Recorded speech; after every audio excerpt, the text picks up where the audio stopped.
자려고 누웠는데 저스툰 지루한 지하철에 저스툰 자려고 누웠는데 지루한 지하철에 클래스가 다른 재미 저스툰 클래스가 다른 재미 저스툰 웹툰 웹소설은 저스툰 클래스가 다른 재미 저스툰 다시 날씬해지고 싶어! 다이어트 해야 하는데 좀 간단한 방법 없을까? 1522-6648 1522-6648 혹은 비타샵을 검색해주세요.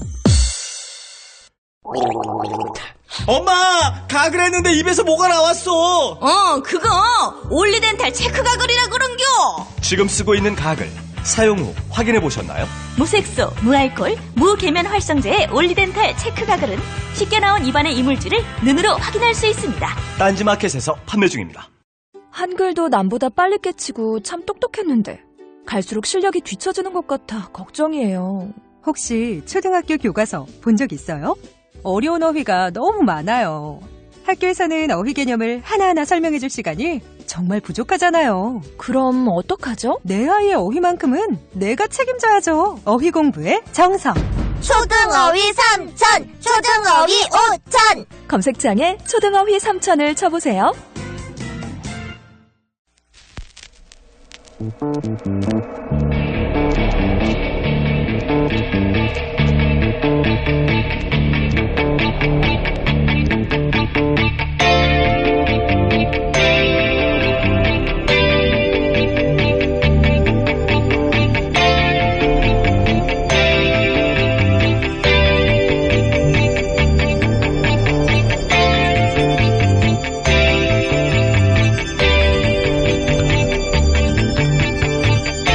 안녕하세요. 김원준입니다.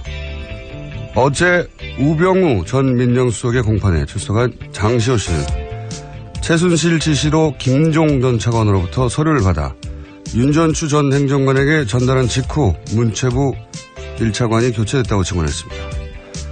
문서 전달 직후 문체부 차관이 교체되자 김종 전 차관은 최순실에게 대단하시네요 라는 말을 했다고 합니다. 1급 이상 공무원 인사권은 대통령에게 있습니다. 이 권한을 최순실 씨가 원격 행사했다는 뜻이죠.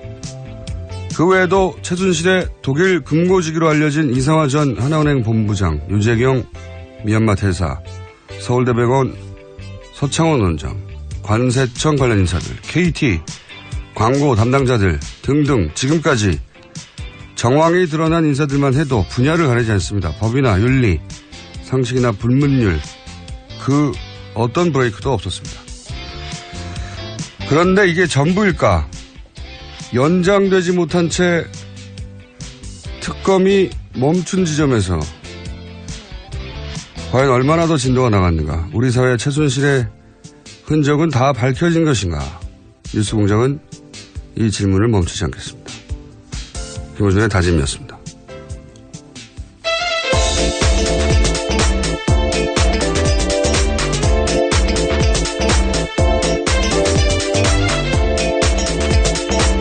시사인의 김은지입니다. 네. 이 공판 관련 뉴스들이 사실은 공판장에서 이제 검찰이 자신들이 받아낸 진술들이 등장하기 때문에 굉장히 자세한 내용이 나오기 시작하는데 요즘 뉴스들이 너무 많다 보니까 자꾸 묻히고 있어요. 예. 그래서 오늘은 최순실 씨 관련 뉴스를 첫 뉴스로 좀 전하겠습니다. 자, 공판장에서는 어떤 이야기가 오갔습니까? 네, 어제 우병우 전 민정수석의 두 번째 재판이 있었습니다. 여기에 장시호 씨가 증인으로 나왔는데 다양한 발언들을 쏟아냈습니다. 지난 2014년 정윤회 문건 사건이 불거졌을 당시에 자신이 최순실 씨와 함께 있었다라는 겁니다. 최순실 씨가 밥 먹는 자리에서 전화를 하나 하고 왔는데 민정수석실에 도움을 청했다라고 이야기했다고 합니다. 그러면서 장시호 씨가 말하기를 최순실 씨가 통화를 하고 온 뒤 VIP에게 말씀드려야 하지 않겠냐. 그래도 유연이 아빠인데 이것을 덮어줘야지. 이렇게 죽일 수는 없지 않느냐라고 말했다고 합니다. 그래서 민정에서 해결해줬으면 좋겠다라는 말도 했다고 합니다. 이 공판장에는 이제 우병우 전 수석이 피고인석이 있었죠. 예. 근데 여기에 대해서 우병우 민정수석은 한마디로 말해서 날 아느냐, 날 본 적 있느냐. 장시호 씨는 본 적이 없는 거죠. 네, 쏘아붙이면서 째려보기도 했다고 합니다. 예. 원래 이제 재판장에서, 판사가 물어보기도 하거든요. 예. 직접 물어볼 말이 있느냐고. 그렇게 발언권을 줄 때 이렇게 물어볼 수가 있습니다. 근데 어제는 발언권을 주지 않았는데도 물어봤다고. 네, 끼어들어서 재판장의 제지를 받았다라고 예. 합니다. 직접 봤냐 이거죠. 예. 본인이 할 수 있는 가장 큰 공격인 거죠. 날 봤어? 나 알아? 이거 아니죠. 이거죠. 근데 어차피 뭐 직접 봤냐 안 봤냐는 그다지 중요하지 않아요. 예. 네, 또 물증도 나왔거든요, 어제요. 네. 재판에서 장시호 씨가 지난해 7월 달에 최순실 씨 가방에서 민정수석실 문건 발견하고 찍어준 사진 파일 나왔었습니다. 여기에는 이철성 경찰청장, 우리은행장, KTNG 사장 등의 평가가 담겨있는 자료가 있었고요. 여기에는 민정수석실 검증 완료라는 메모지도 붙어 있다고 합니다. 민정에서 나온 문건에는 민정이라고 써 있어요. 예. 그래서 문서가 자기 혼자 갑니까? 최순실 씨가 민정수석실에 들어가서 이거 뜯어와서 가져왔나요? 책상 뜯고. 예. 문서가 나간 거죠. 근데 이제 저는 이거 보면서 무슨 생각이냐면 어제죠. 어제 법정 구속된 이영선 전 청와대 경호관.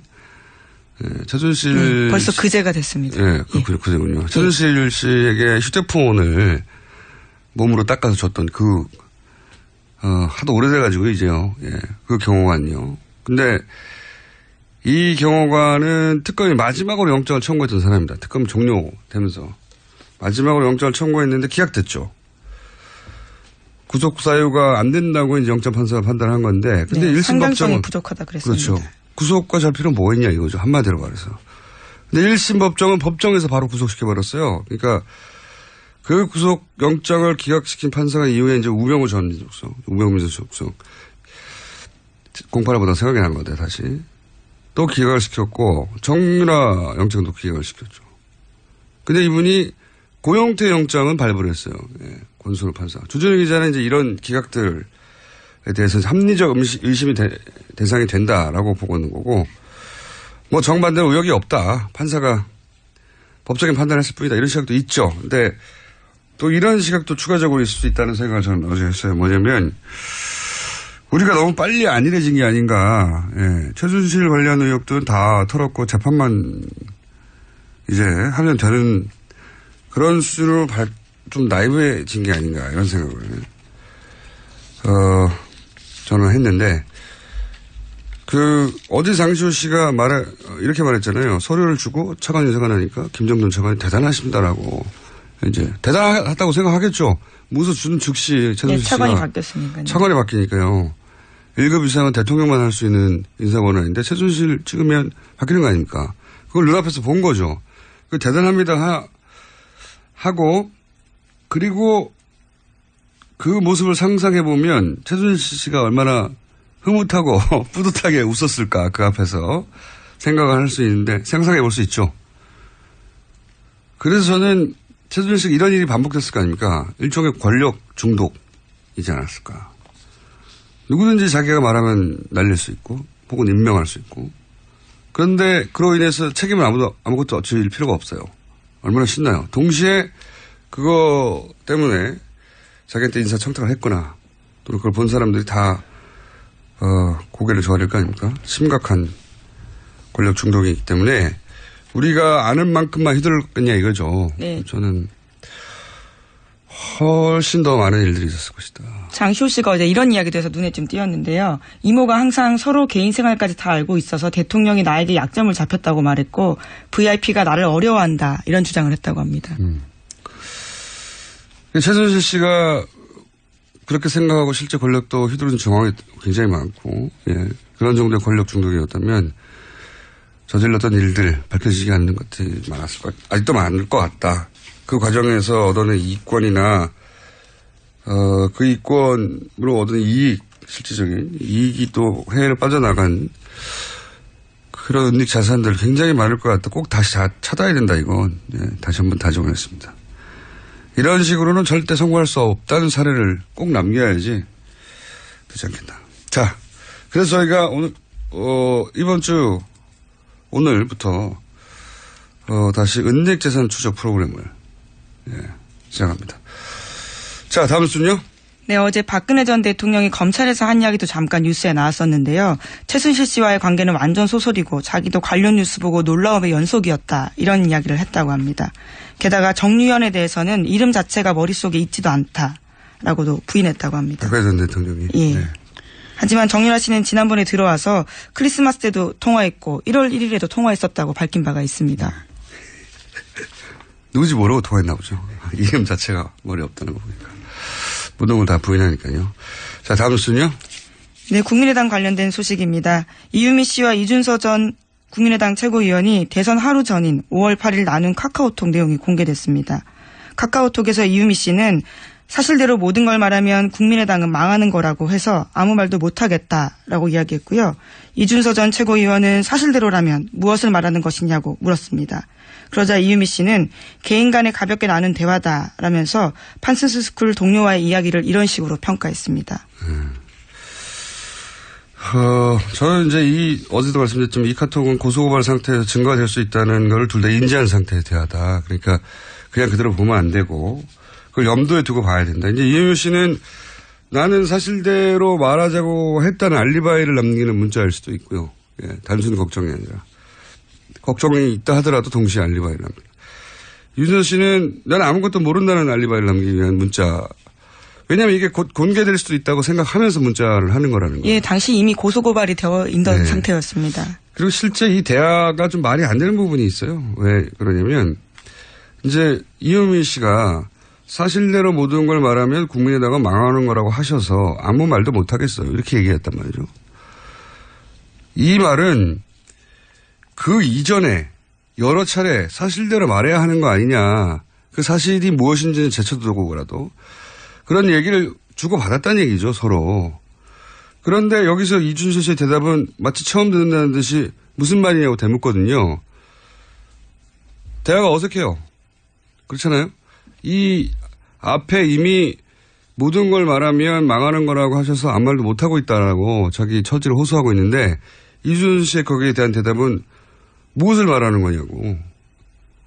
이렇게 대묻는단 말이죠. 처음 듣는다는 듯이. 이 대사 자체가 이 카톡이 앞으로 공개될 수 있다는 걸 염두에 둔 대사라는 거죠.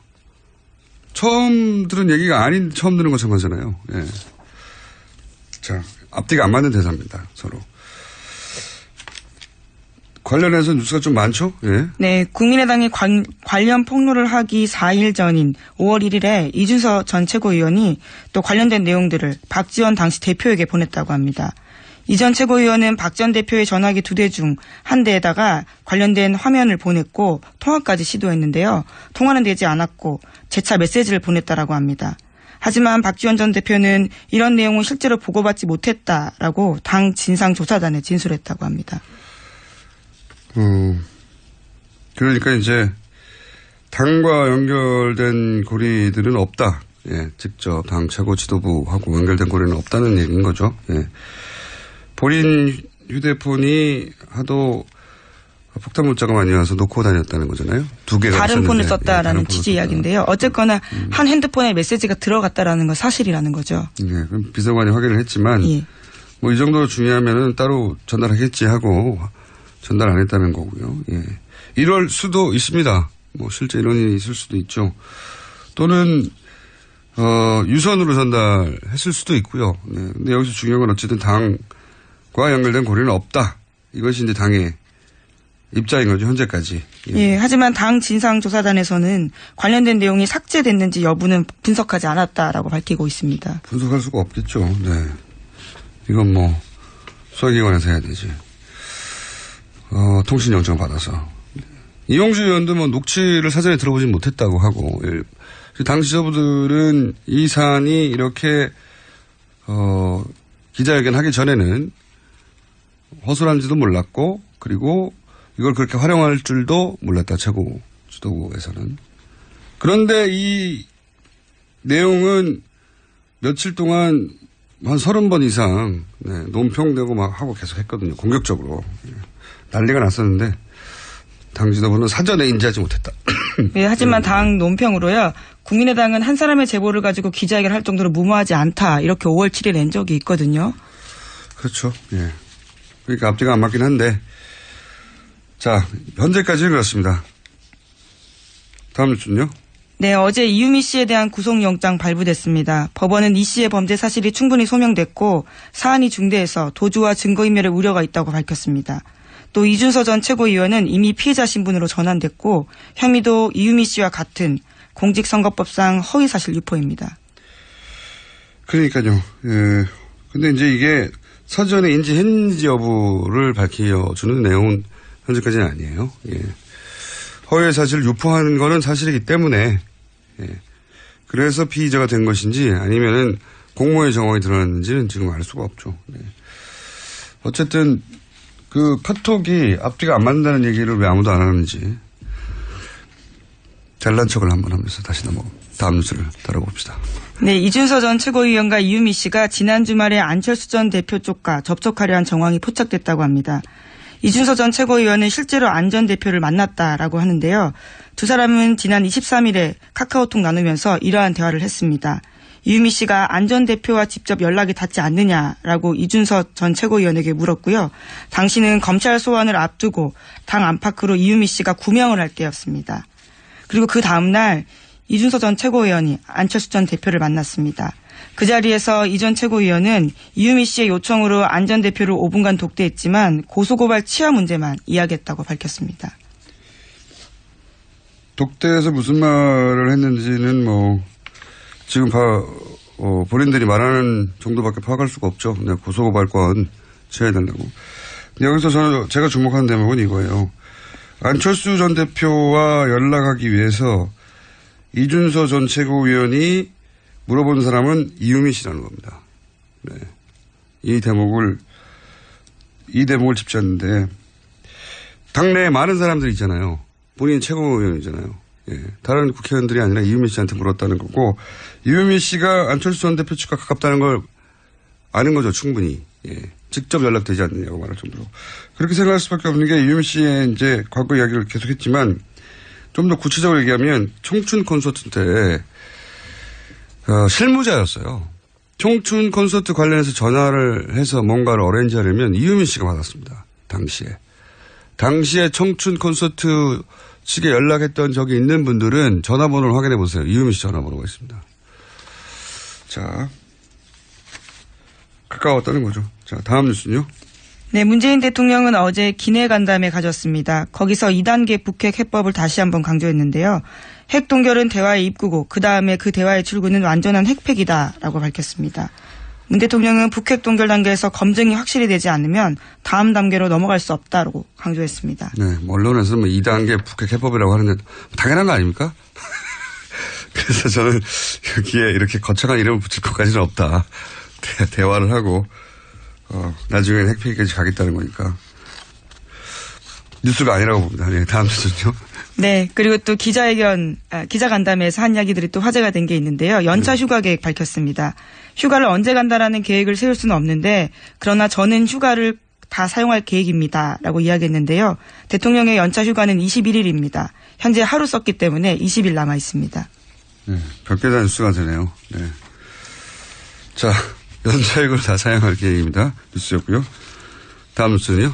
네, 문재인 대통령의 첫 방미 일정으로 나선 장진호 전투 기념비 방문이 미국 해병대와 한국전 참전 농사들로부터 뜨거운 반응을 얻고 있습니다.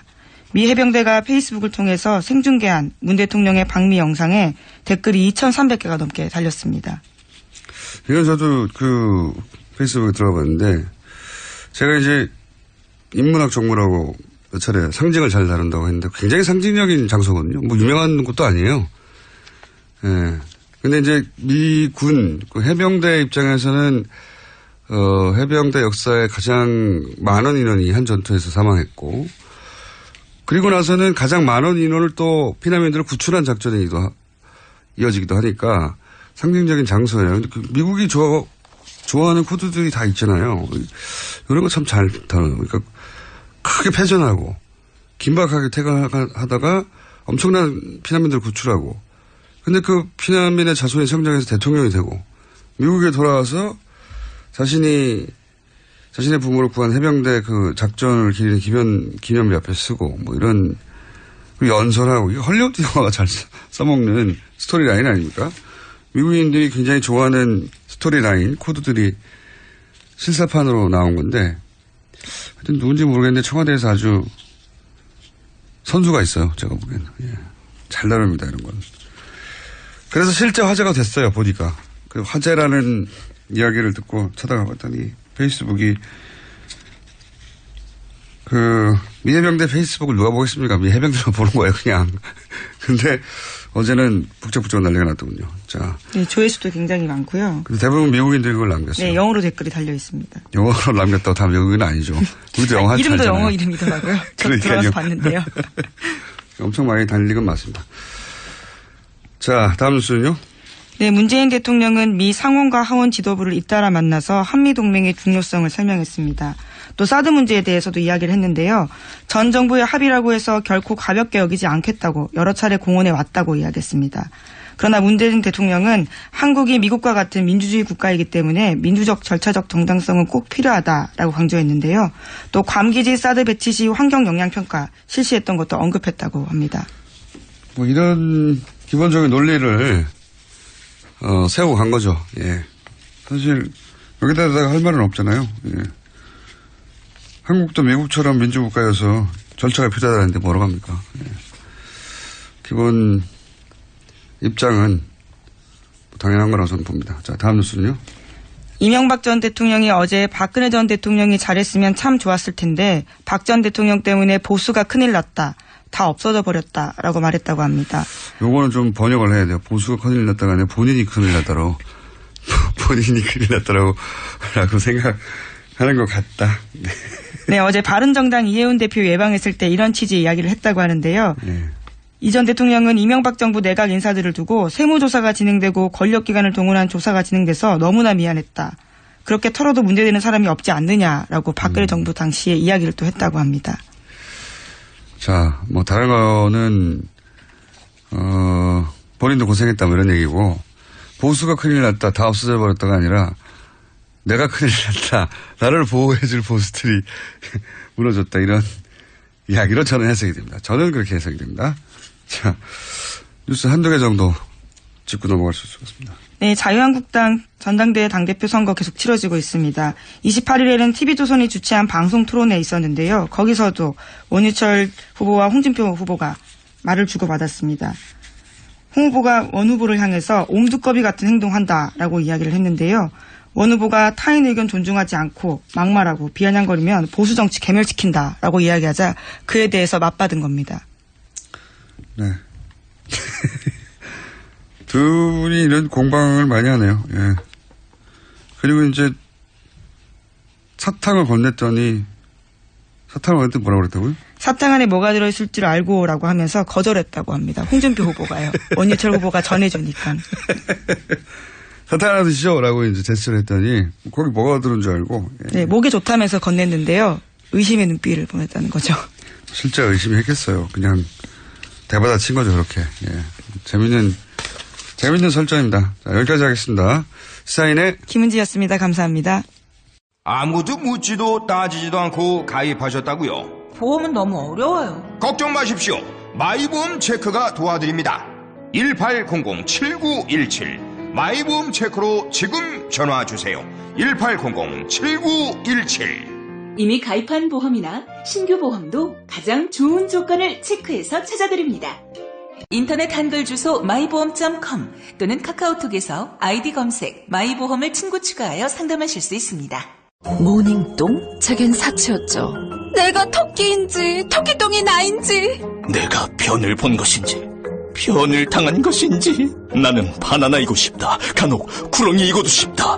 미궁 대장사랑 빅똥의 추억 미궁 대장사랑이 찾아드립니다. 혈중 콜레스테롤 개선과 배변 활동에 도움을 주는 건강기능식품입니다. 검색창에 미궁 대장사랑. 미궁 장사랑 이름 바꿨어요. 프로바이오틱스 12종 추가. 미궁 대장사랑. 골반 잡자 바로 잡자 바디로직. 허리 통증 바로 잡자 바디로직. 2017년 쿨 썸머 바디로직 라이트 출시. 통기성이 좋아 땀 걱정 없이 한여름에도 쾌적하게. 입은 듯 안 입은 듯 가벼움의 신축성은 그대로. 자세가 좋아지는 골반 교정 타이즈 바디로직. 검색창에 골반 교정 바디로직 라이트.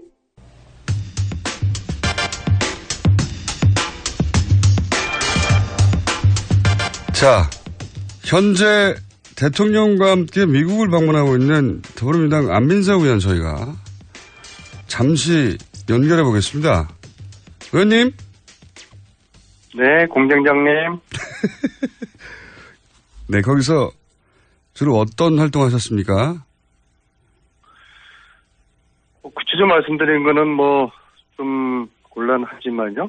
저는 지금 이제 공식적으로는 특별 수행원 자격으로 대통령을 지금 함께 하고 있고요. 네. 구체적으로 밝힐 수 있는 부분만 밝혀주십시오. 네, 그렇죠. 어보를 대통령 2일날 귀국하실 때 전용 비행기에 예. 문정왕후 어보와 현정 어보 두 가지 어보가 있어요. 네. 이 두 과 어보를 전용 비행기에 귀국할 때 함께 태우기 위해서 지금 마지막 절차를 진행 중에 있습니다. 그러니까 돌아오실 때는 어버와 함께 돌아오시는 거죠? 네, 그렇게 해야죠. 예. 그것 때문에 가셨는데 그걸 못 하시면은 혼나십니다. 돌아오시면 그거 없이. 자, 어제 국내에서 좀 화제가 됐는데 이 장진호 전투 네. 기념비 참배 그 현지에서는 어땠습니까? 직접 같이 동행하셨습니까? 네네네. 바로 그 대통령 바로 그 뒷자리에 있었고요. 네. 우리 공장장께서도 장진호 전투가 좀 생소하죠. 그렇죠. 예. 국내는 네, 이게 잘 알려지지 않은 전투인데 이게 어마어마했더라고요. 그러니까 함흥철수를 통해서 우리 피난민들 10만 명을 이제 그제도로 날랐지 않습니까? 네. 근데 함흥철수가 가능하게 했던 전투가 바로 장진호 전투를 통해서 네네. 함흥철수할 수 있는 그 환경을 조성을 했으니까 굉장히 중요한 전투죠. 그리고 네. 이제 대통령의 첫 외교순방의 첫 공식 행사였으니까 의미가. 근데 제가 궁금한 것은 의미가 깊었을 텐데 현지에서는 직접 우리가 못 봤으니까요.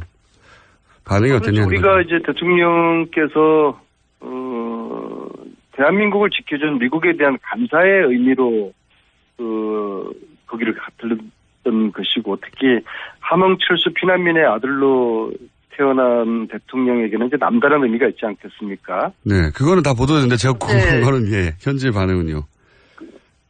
근데 이게 현지에서 굉장히 고마워하고 이제 장진호 이 추모공원이 지난달에 완공이 되었어요. 예. 그래서 이 대통령 방미와 함께 이런 행사를 하고 첫 번째 방문 코스로 갔다는 것이 여러 가지로 이제 의미가 있고 그리고 자신들의 그런 희생과 헌신을 감사를 표시해준 대통령에게 현지의 그 참전 용사들, 그 가족들이 굉장히 감격해하고 이제 고마워했습니다. 알겠습니다. 네. 자, 간담회, 미 의회 지도부 간담회에도 참석하셨습니까? 그럼 제가 여기까지 와서 거기 딴짓 하겠습니까? 간담회에서는 어떤 이야기가 오갔습니까? 그 공장장이 그 말씀에 좀 묘한 이행사가 느껴져요. 아니, 어보만 전 신경 쓰신 줄 제가요. 예, 간담회 참석하셨고. 제가 이 간담회에서 두 가지 제가 아주 놀라웠는데요. 첫째는 이제 2시간을 걸쳐서 이 상원 의원, 하원 의원 20명을 만나서 이게 거의 토론회 형식으로 그냥 질의응답, 토론 시간 형식으로 진행됐는데요. 그 하원 의원 9명 1시간 했고요. 상원 의원 11명 1시간 했는데 총 2시간 동안에 상하원 모두 20명이 질문을 거의 다 했어요. 네. 우리 그 문재인 대통령께. 네네. 그래서 이 20명의 상하원 의원이 2시간 동안 질문을 했다는 게 제가 굉장히 놀라웠고요. 두 번째로는 20명이 2시간 질문하는 게 왜 놀랍죠? 20명이나 되니까 한 사람씩 질문하려면 2시간 걸리겠죠. 근데 각각 그렇게 한 분도 빠짐없이 예. 그 질문했다는 게 우리 대통령의 어떤 그 사드라든지 관심 문제에 대한 높았다. 인식과 입장 그런 것들에 대한 관심도를 반영하는 거고요. 제가 두 번째 놀란 것은 예. 대통령께서 즉흥 그런 그 질문에 그 대답을 예. 너무나 아주 그 훌륭하게 잘 그 대응을 하셨어요. 예를 들면 사드 같은 경우에는 형식적 절차에 대한 중요성을 말씀하시면서 의원들을 우리 입장에서 설득을 했고요. 또 의원들이 상당히 수긍하는 고개도 끄덕끄덕하고 그리고 북핵 문제 같은 경우에는 미국이 지금 그동안 일관되게 주장하는 선패기 주장하고는 또 우리의 입장이 조금 다른 게 있거든요. 또 이제 우리의 입장을 이야기를 또 충분히 했고 전체적으로 한미동맹을 존중하고 중시하면서도 또 우리 대한민국의 입장을 또 당당하게 할 말을 다 하는 그런 질의응답을 2시간 동안 대통령이 잘 대처하시는 거 보고서 저는 굉장히 놀랐어요.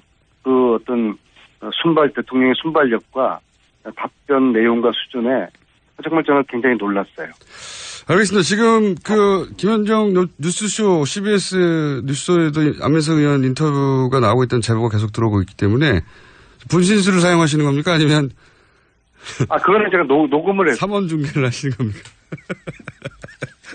녹음을 하셨군요. 자, 여러 가지 이야기 하고 싶으시면 제대로 못할 얘기가 많다고 하셔가지고 오늘은 간단하게 몇 가지만 듣고요. 혹시 꼭 해야 되는 얘기 있으십니까? 지금 당장?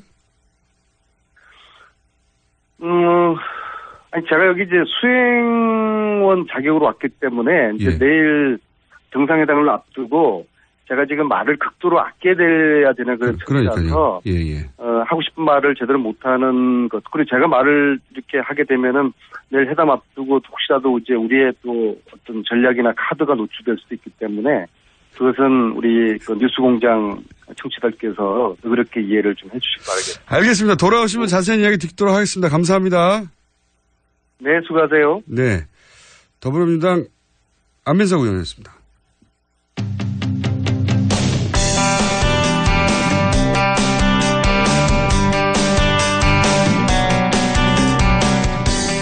자, 한미 정상회담이 곧 있습니다 해서 지난 대선 기간 문재인 대통령의 외교 안보 자문 그러면서 활동했던 분 저희가 직접 스튜디오에 모셨습니다. 연세대학교 최종권 정치외교학과 교수님 나오셨습니다. 안녕하십니까? 예, 안녕하십니까? 최종권입니다. 예. 네.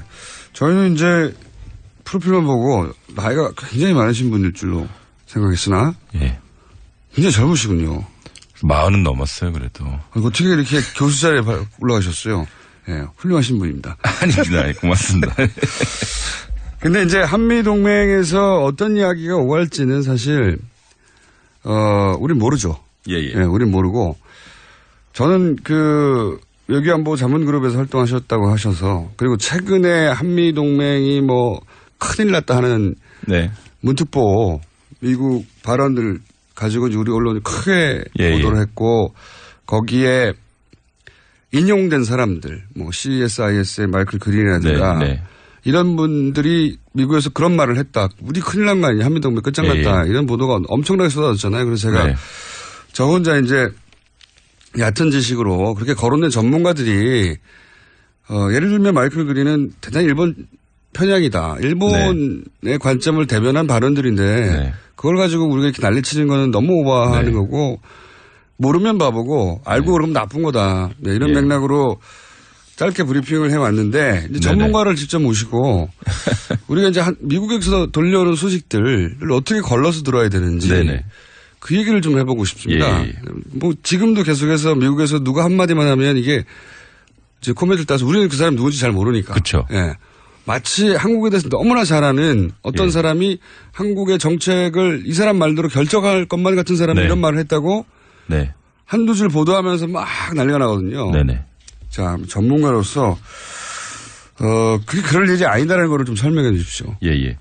일단은 미국이 상당히 큰 나라잖아요. 50개 주인데. 주도 50개나 있습니다. 예. 로스앤젤레스에서 있는 미국 사람하고요. 워싱턴 DC 수도에 있는 미국 사람하고 다른데 통상 우리가 언론에서 보는 한국 전문가들은 워싱턴 DC에 그렇죠. 직장을 가지고 있고 거기서 연구소 같은데 네. 혹은 그 근처에 대학교에 있는 교수이시들이죠. 주로 정치 외교학을 전공한 사람이고 세부적으로는 국제관계학, 국제정책을 공부했는데 주로 이 아시아, 이 동아시아 우리 동네를 공부한 사람들이죠.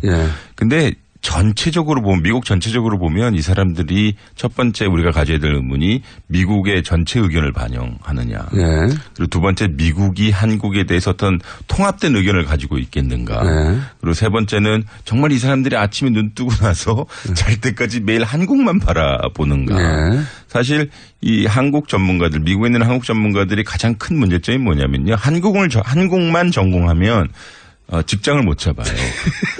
그러니까 일본도 끼게 되고 중국을 끼게 되고 혹은 중국에 뭐 부상하니까 한국이 어떻게 외교 정책을 해야 되냐라고 이렇게 여러 가지를 하거든요.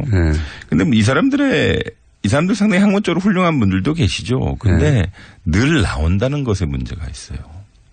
그러니까 늘 언론에 나오고 언론에 나오니까 늘 자극적인 언사를 할 수밖에 없어요.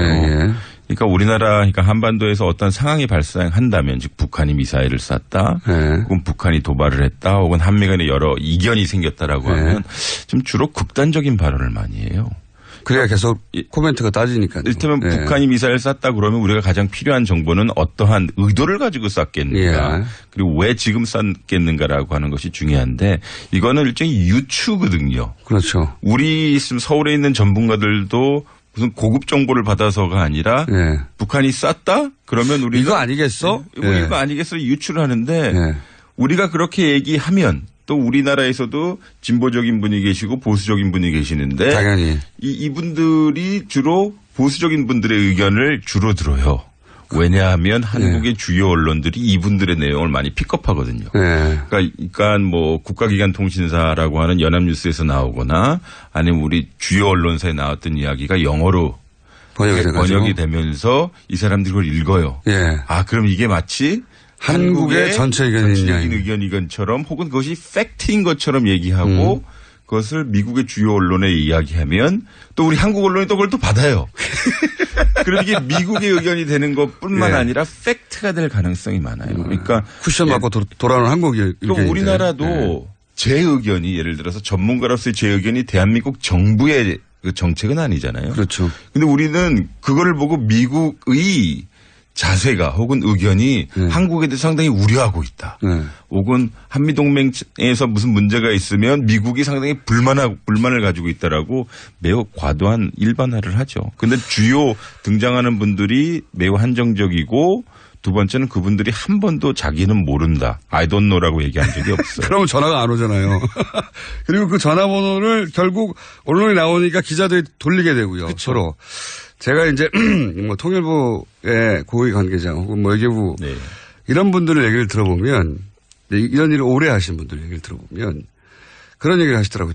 자기들도 처음에는 그 미국의 전문가들이 열심히 공부해가지고 우리가 모르는 정보를 미 국무부나 혹은 뭐 정보기관으로부터 받아가지고 그런 얘기를 하는 줄 알았더니 자기가 고위직에 오르고 났더니 알고 봤더니 자기한테 물어보고 그걸 자기 의견 양해해서 돌아와가지고 다시 되돌아오더라. 별거 아니더라. 이런 얘기를 하시더라고요. 아니라 이분들이 한국에 오셔요. 그러니까 좋은 비행기에 좋은 좌석을 타고 오셔요. 좋은 호텔에 있고 그러면서 이제 소위 여기에 있는 정책 전문가 그리고 정부에 있는 분들을 만나요. 그걸 잘 정리를 해요. 그런데 주로 정책 전문가 자신들의 친구들을 만나는 거거든요. 네. 늘 일을 같이 했던 동료들을 네. 만나는 거예요. 보수 정치, 네. 보수 성향이면 보수 성향이 그러면 심리적으로 어떤 현상이 발생하냐면 일단 그룹 띵크가 생각이 나요. 나는 원래 이렇게 생각했는데 내 친구가 서울에 있는 내 친구가 나랑 비슷하게 생각하면 이것이 일종의 팩트처럼 느껴지고 워싱턴에 돌아가서 야 이게 서울의 기류야. 그러면 우리는 이렇게 해야 돼 저렇게 해야 돼. 근데 그걸 또 우리가 받아요. 우리 특파원이 받아. 그러니까 사실은 우리나라에서 출발한 예를 들어서 뭐 극우적인 어떤 발언이 있다면 그게 돌아가서 미국의 의견이 된다면 한국에 다시 보도됐다. 사실 한국의 의견이었어요. 그게 애초. 근데 여기 이를테면 지난 9년 동안 보수정부 기간이었기 때문에 보수 성향의 연구소, 보수 성향의 학자들이 메인스트림 줄이었거든요. 네. 그러니까 이분들은 어쨌든 한미동맹 상당히 강조하셔요. 저는 뭐 그것에 대해서 동의 많이 하지만 이게 한미동맹이 어떤 내용을 강조하느냐가 상당히 중요해요. 그러니까 동맹 차원의 결정, 한미동맹 국권이 가야 된다라고 하는 이야기는 하지만 선언적으로 거기에 디테일을 말씀 많이 안 하시거든요. 그러니까 한미동맹 강조, 우리 한미동맹 좋습니다라고 그렇게 인식이 돼요. 미국 사람들한테. 근데 그 이면에는 여러 계산서가 딸려 나오는 걸 잘 모르는 거죠. 그렇죠. 그렇게 좋아? 그러면 이것도 사. 그렇죠. 근데 야 이거 딴 거 사면 안 돼? 그러면 한미동맹 안 좋아. 이렇게 되는 거죠. 더 비싼 거 못 사? 한미동맹 그렇죠. 좋다며. 예. 그렇죠. 그러니까 북한의 위협은 이렇게 안 좋아지는데 뭐 이러면서 계속 사야죠. 뭐 그렇게 되는 것 같아요. 또 한 가지가 그게 이제 쿠션 맞고 오는 한국인이다. 그러면 그런 얘기를 하더라고요. 직접 가서 그 사람들을 만나면 한국에 대해서 모른다고. 우리가 했던 얘기를 그중에서도 자기들 입맛에 맞는 얘기를 반복할 뿐이지 실제 한국에서 어떻게 알겠냐고 그 사람들이. 그러니까 그런 얘기를 제가 들었고요. 그게 상당히 큰 문제인 게요. 예를 들어서 이 사람들이 어떤 사안에 대해서 A라고 주장을 해요. 왜냐하면 A라고 주장하는 자기 친구들의 의견을 들었기 때문이죠. 그렇죠. 근데 실질적으로 사실은 B였어요. 근데 그러면 미국에서도 이걸 B라고 정정을 해야 되거든요. 근데 이 전문가들의 이야기를 듣는 사람들, 미국 시민들은 A라고 맨날 느끼는 거예요.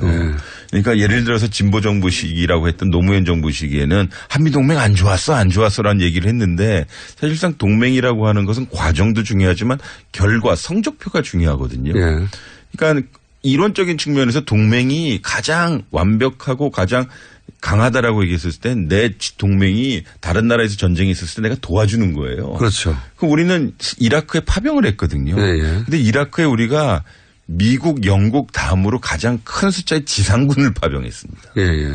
그리고 경제적으로 한미 FTA 했거든요. 그리고 우리 당시에 외교부 장관이라고 하는 반기문 장관을 미국의 지원하에 유엔 사무총장에 당선시켰어요. 그러니까 정치적인 것이나 군사적인 것이나 경제적으로 한미가 잘 됐거든요. 물론 그때 우리가 고분고분하진 않았죠. 우리가 원하는 것에 대해서 의견을 피력했고 거기에서 한미가 협상을 해서 이 중간 지점에 다다른 것이거든요. 즉 동맹끼리는 친구라고 한다면 싫은 얘기도 하고 삐지기도 하고 다른 의견을 얘기를 하는 건데 아니 어떻게 한국이 갑자기 말대꾸를 하지? 자기가 원하는 걸 얘기하지? 그러면 어색하기도 하지만 그러면서 한미동맹 흔들린다라고 이야기할 수도 있는 거예요. 그것이 어색한 사람이거나 혹은 그걸 바라보다 야 한국이 말대꾸를 하네? 라는 걸 처음 본 사람들은 그리고 한국 내에 미국 내에 그런 걸 느끼는 사람들보다 더 문제는 한국 내에 그런 걸 느끼는 사람들이 있단 말이죠. 극히 있죠. 일부가. 그 사람들이 야, 한국이 미국말 안 들으면 어떻게 한미동맹이 큰일 났어. 라는 멘트를 하면 그게 미국에 가가지고 다시 큰일 났다고 말하는 사람들에 의해서 되새겨지고. 그러니까 한국의 주류는 한미동맹 어떤 특정 정부가 예를 들어서 노무현 정부, 김대중 정부, 지금 문재인 정부가 미국이 취하는 정책보다 약간 결이 다를 때 야, 한미동맹의 근간이 흔들리고 있어라고 얘기해요. 근데 이분들이 문제는 뭐냐면 한미동맹이 강해야 된다고 주장했고 지난 9년 동안 한미동맹이 더 이상 강할 수 없을 정도로 강하다고 얘기했거든요. 근데 조금의 정책의 차이가 혹은 조정기가 있다면 한미동맹 근간이 흔들린다라고 얘기해요. 미국이 말한 대로 하지 않고 다른 생각을 하는 것은 한미동맹이 깨진다고 생각해요. 한미동맹을 미국 말대로 하는 걸로 이해하고 있는 겁니다. 그분들은. 미국도 지금 상원 하원이 있고요. 예를 들어서 텍사스나 시카고나 일리노이나 아니면은 몬타나 이런 데가 다 다른 각기 미국의 이익을 대변하거든요. 그러니까 농수산물 혹은 축산물이 대부분인 몬타나 이런 데서는 한국이 무역 시장을 더 적극적으로 개방하라고 그래요. 근데 이제 캘리포니아 이런 쪽에서는 이민 정책을 더 완화하라고 그래요. 왜냐면 한국에 좋은 인텔리들을 좀 데려오고 싶어 하거든요. 근데 워싱턴에 있는 소위 안보 전문가들은 한미 관계 디테일을 잘 얘기 안 하고 그냥 북한만 이야기하는 것이어서. 그분들은 그리고 몇십 년째 북한 망한다고 그러고. 예. 그래서 늘 얘기하고 지금까지 왜 안 망했는지를 설명해야 되거든요. 근데 똑같은 말을 몇십 년째 하는 분들 기다리라고 하시죠. 또 한 가지 제가 몇 번 얘기했지만 그렇구나. 한국의 의견이 글로 쿠션 맞고 와서 마치 미국의 의견 전체를 대변하는 것처럼 돌아오는 경우도 많고 특히 극우적인 우파적인 견해들이 또 하나는 그 소위 그런 그 논평가들이라고 하는 사람들이 대부분 전략연구소나 교수라고 했는데 전략연구소 혹은 뭐 그런 곳들의 교수들이 왔다 갔다 하죠. 연구소와. 근데 그 연구소들이 얼마나 일본의 재단, 일본의 용역, 연구 용역, 일본의 관리에 노출되어 있고 우리보다 훨씬 더 많이. 그래서 일본적 시각을 얼마나 많이 반영하는가도 그런 외신을 전할 때 없어요. 그러니까 은연중에 그들이 예를 들어서 한일 위안부를 파기하면 혹은 거기에 대해서 우리가 재협상을 하고자 한다면 한일 관계뿐만 아니라 한미일 관계가 흔들리고 더군다나 한국의 국제적인 신용이 떨어진다라고 얘기해요. 그게 일본의 전략이다. 그렇죠. 근데 미국 사람을 통해서 이야기해 일리가 있긴 해요. 다만 그것이 다 사실이 아니라는 거죠. 그리고 그게 일본이나 미국의 이익이죠. 그렇죠. 위안부 문제 같은 경우는 유엔에서 재협상을 해야 된다고 늘 주장하고요. 유엔에서. 그리고 유럽 같은 경우는 이게 말이 안 된다라고 하는 상당히 피해자를 생각하지 않은 일방적인 합의인데 우리는 상당히 그런 식으로 이야기할 수 있는데 당연히 늘 미국 쪽에 특정 인물의 의견만 받아들여서 예를 들면 마이클 그린. 뭐 제가 말씀드리지 않았습니다만 그래서 그러니까 일본이 미국의 입을 통해서 하는 이야기를 우리가 미국의 이야기라고 굳이곧대로만 해석해버리는. 그러니까 중요한 거죠. 우리도 이제 주눅 들지 말고요. 민주주의 대 민주주의가 맺은 동맹이거든요. 근데 동맹의 영역으로만 들어가면 우리가 가지고 있는 민주주의를 포기해야 된다는 느낌이 들어요. 예를 들어서 우리 국민의 권익, 우리의 이익, 그리고 민주주의의 적법성과 절차성이 동맹만 안에 들어가면 동맹 차원의 결정이라는 이름으로 많이 우리가 포기해야 한미동맹이 유지되고 그래야 잘하는 것처럼. 근데 미국 사람들도 민주주의 상당히 중요하게 생각하고 특히 요새 민주주의를 많이 갈망하거든요. 그래서 우리가 민주주의를 이야기하면 상당히 좋게 받아들일 수 있어요. 그러니까 우리 어떻게 헌법을 어기고 동맹을 지지할 수 있겠느냐. 그러면 한미동맹 근간이 흔들린다라고 사실 맺혀야 되거든요. 그렇죠. 그러니까 대한민국 민주주의가 강해져야만 동맹이 강해진다라고 이야기하는 것이지 특정 이익이나 특정 그룹의 발언으로 동맹이 강해지는 건 아니거든요. 교수님 말씀도 잘하시고 목소리도 좋고. 근데 오디오형입니다. 비디오형.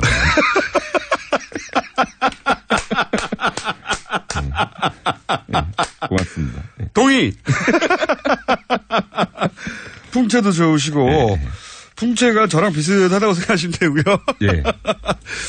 머리 크기도 비슷하시고. 어깨가 좋습니다.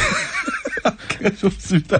앞으로, 한미 간에 사드 관련해서 그렇고, 여러 가지 이야기들이 나올 테니까 교수님 좀 자주 좀 나와주십시오. 알겠습니다. 저희 고정 이야기입니다, 거의. 근처에 살아요. 오늘 여기까지 하겠습니다. 지금까지 연세대 최종권 정치외학학교 교수였습니다. 2부에서 아니죠 3부에서 뵙겠습니다. 새벽 2시에 깨어났나. 딱히 고민이 있어서 그런 건 아니다. 새벽 5시에 일어났나. 새벽 6. 아우 이 인간이 잠도 못 자게 화장실을 들락거려. 남성 활력과 전립선 건강. 하루 한 알로도 충분합니다. 소팔메토, 옥타코사놀, 아연, 비타민 A, D, E까지 하루 영양 기준치 100%를 꽉 채운 메가셀 남자의 활력. 지금 바로 인터넷 검색창에 메가셀 남자의 활력을 검색해보세요. 탄핵 반대 집회를 주도했던 태극기와 십자가의 동맹을 보면서 자괴감을 느끼는 기독교인들에게 기독교는 민주주의를 싫어하는지 아예 관심이 없는지 아니면 기독교도 민주주의를 지지하는지 답답하고 궁금한 시민들에게 호모 요쿠스의 저자 이병주 변호사가 시원한 질문과 명쾌한 답변을 제시합니다. 박근혜 사태와 기독교의 문제, 기독교인들에게 민주주의는 무엇인가? 도서출판 대장간. 인생을 보고 세상을 보라. 롯데카드 무브컬처 라이프 사진전. 역사에 각인된 기념비적인 순간. 거대한 존재에 맞선 인류의 도전. 어두운 시대를 밝혀낸 20세기의 영웅들. 삶과 역사가 만난 그곳. 라이프. 생명이란 이름에 담긴 900만 장의 역사. 롯데카드 무브컬처 라이프 사진전. 예술의 전당. 소설가 황석영입니다.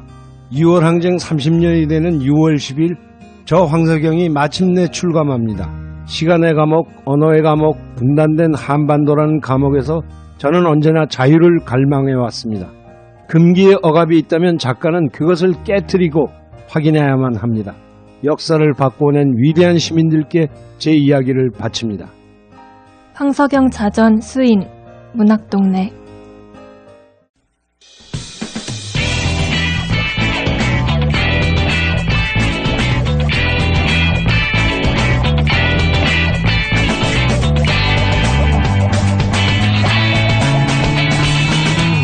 김어준의 뉴스공장.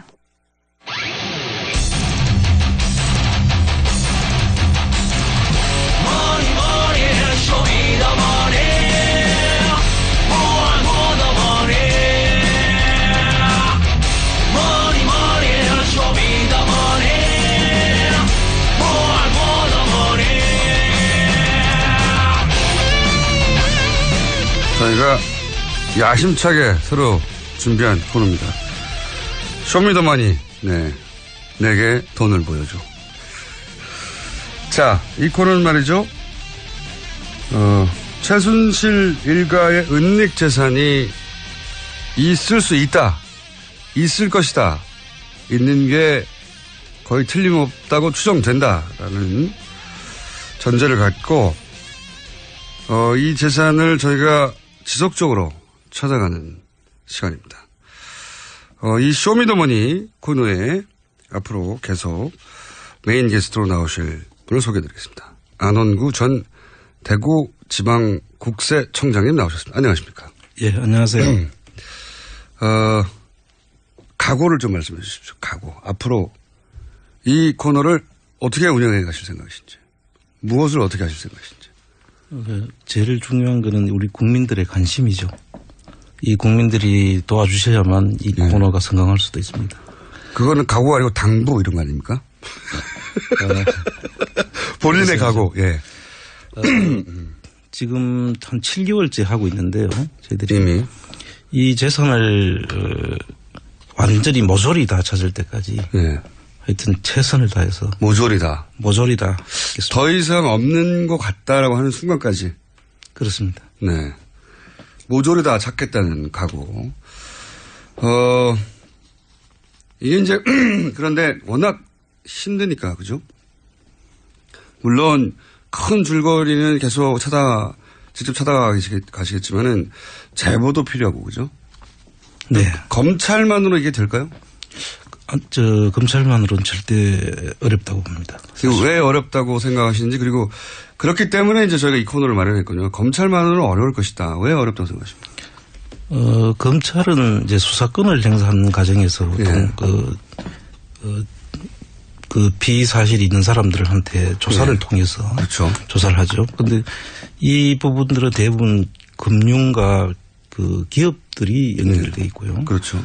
또 금융을 또 은닉하는 게 해외에 또 은닉되기도 하고 해서 검찰은 사실 이런 일을 주로 하는 데가 아니죠. 전문기관이 아니다. 예, 먼저 국세청이라든지 금융감독원이라든지 이런 곳에서 먼저 이거를 찾고 마무리를 하는 것이 검찰이라고 보면 되는 겁니다. 그러니까 검찰이 이 돈을 다 찾을 것이다라고 생각하고 신경 끄면 안 된다는 거죠. 그렇습니다. 네. 이건 사실은 돈을 추적하는 전문가는 따로 있고 그분들도 실제로 공익제보, 현재 교민들 또는 이야기를 들었던 사람들 혹은 뭐 그런 걸 본 적이 있는 사람들의 도움도 절실히 필요하신 거죠. 그렇습니다. 예.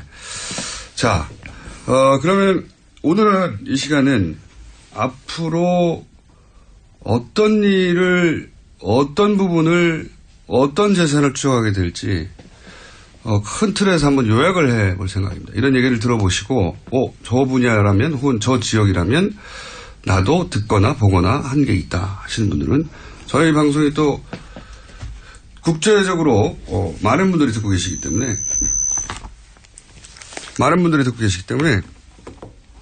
방송을 들으신 분들 도움을, 절실히 저희가 요청하는 바이고, 자, 최순실 재산은 얼마나 될까요? 이런 얘기 많이 들어보셨겠지만.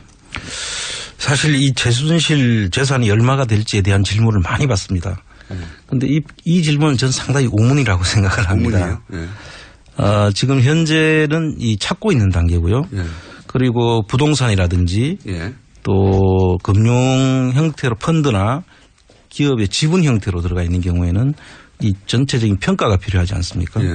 그래서 이 평가를 하지 않고 사실 이거 평가가 다 돼가지고 얼마가 된다고 우리가 확정을 할 수 있으면 이 조사가 더 이상 필요가 없는 상태가 되겠죠. 그런데 대부분 이 부분을 많이 묻는데 이거는 다 확정이 되고 난 뒤에라야 저희들이 말씀드릴 수가 있겠습니다. 모른다고 하시고. 혹시 박근혜 최순실 일가 관련하여 물론 뭐 합법적이고 정상적인 재산도 당연히 있겠습니다만 우리가 생각하는 이제 불법적으로 축제된 부분 그런 거를 이렇게 조사하시면서 어떤 특징 같은 걸 발견하신 게 있습니까? 공통된 특징은 보면 이분들이 그동안의 재산 형성 과정에서 어떤 특별한 그 직업이라든지 사업이라든지 이런 것을 통해서 재산을 형성한 흔적이 없는데 지금 보니까 흔적이 없다. 지금 나타난 것은 여러 군데서 지금 엄청난 재산들이 형성되어 있다는 것을 저희들이 확인할 수 있었습니다. 그 재산을 도대체 어떻게 만들었냐 이거죠. 그렇죠. 뭐 예를 들어서 그 재벌들 물론 그 과정이 투명하지 않거나 혹은 불법적이거나 권력하고 결탁한 부분이 있지만 저런 사업에서 돈을 벌었구나 알 수는 있는데 이 일가의 공통된 특징은 직업이 없다는 거죠. 그렇습니다. 딱히 돈은 많은 것 같다는 거죠. 그러니까 의심을 할 수밖에 없는 거죠. 그렇습니다. 자, 그러면 모든 게 그렇듯이 종잣돈이라는 게 있지 않습니까? 그렇죠. 출발이라는 게 있지 않습니까? 이 종잣돈은 어디서부터 시작됐다 이렇게 보십니까? 지금 그 당시에 여러 정황을 가지고 판단해보고 또 주변의 이야기를 들어보면 최초에 이분들이 그 최태민 씨가 은평구에서 새방에서 시작했다고 하지 않습니까? 지독하게 가난했다는 게 그 당시 가족들의 이야기입니다. 그런데 어느 날 갑자기 엄청나게 좋은 대저택으로 이사를 가고 또 뭐 많은 땅을 가지고 사설 금고에 엄청난 재산이 들어있고 또 빌딩을 소유하게 되고 그래서 이분들이 그 재산은 어딘가 하고 저희들이 계속 추적 중에 있는데요. 특정 시점에 갑자기 이렇게 된 거죠. 그 특정 시점이 구국 봉사단을 만드는 그 시점하고 비슷한데요. 그리고 그 해외에 가보니까 해외에서는 이 박정희 정권 자금들 그 프레이저 보고서에 나오는 자금들하고 연계되어 있는 정황들도 많이 드러나고 있습니다. 그렇군요. 그러니까 구국 봉사단이라는 것을 최태민 씨가 그 수장으로 활동하기 시작한 시점 그리고 미국의 프레이저 보고서에 박정희 비자금의 실체가 확인된 적이 있는데 저희가 아니라 미국 의회가 조사를 해서 밝힌 보고서죠. 근데 그 비자금과 연결된 흔적들을 해외 조사 과정에서 많이 발견했다. 구체적으로는 앞으로 이제 저희가 여러 편으로 나눠서 할 거기 때문에 예를 들면 뭐 프레이저 보고서 편 따로 다음에 그때 아주 구체적으로 말씀을 드리겠고 지금 현재 국세청이 이 관련 의혹들 조사를 하기 시작했다고는 하죠. 네, 지금 그 하기 시작했다고는 하는데요. 지금 그 부분에 대해서는 제가 의문이 좀 드는 게 국세청이 할 수 있는 그 부가제척 기관이라는 게 있어요. 조사를 할 수 있는 기관. 형사법에서는 공소시효라고 하죠. 그 국세청에서도 조사를 할 수 있는 기간이 정해져 있는데 비슷한 부가제척 기간입니다. 그 기간이 5년이고 조세범 처벌법에 의하더라도 10년까지 연장할 수밖에 없습니다. 그래서 사실 저희들이 재산 근원까지 찾아가려면 네. 국세청이 할 수 있는 범위가 한계가 있죠. 종잣돈을 찾을 수가 없군요. 그렇게. 그렇습니다. 그 이후 그 존속단이 어떻게 불어났는가 하는 과정을 일부 찾을 수 있지만. 그렇습니다. 지금은 이제 이 뿌리부터 찾아가 보자는 게 저희 프로젝트니까요. 예. 자, 그러니까 국세청도 특별법이 제정되거나 따로 뭔가 특별한 규정이 마련되지 않으면 현재로서는 종잣돈을 찾기 어렵다. 예, 그렇게 말씀드리고. 그러나 저희는 한번 시도해 보겠다는 겁니다. 그리고 구급봉사단도 말씀하셨는데 구급봉사단 이후에 유경재단도 자주 등장하지 않습니까? 그렇습니다. 유경재단의 흔적들도 있습니까? 예, 유경재단 흔적은 뭐 사회 문제까지 일으켜 가면서 예. 그 가족들까지 재산 다툼을 했다는 거 아닙니까? 그러면서 5천 살인 사건이 생긴 거죠. 네. 그래서 그런 부분들을 속엔 다 돈이 들어 있습니다. 사실은 그 갈등의 핵심은 예, 그렇습니다. 그래서 지금도 뭐 재수사를 해야 된다고 하지만 그 돈을 받으러 나갔다가 뭐 그런 사고가 일어났다고 지금 짐작들 하고 있지 않습니까? 네. 그 사고 뭐 이거 말씀하시니까 제가 잠깐 짧게 언급하자면 오촌살인 사건의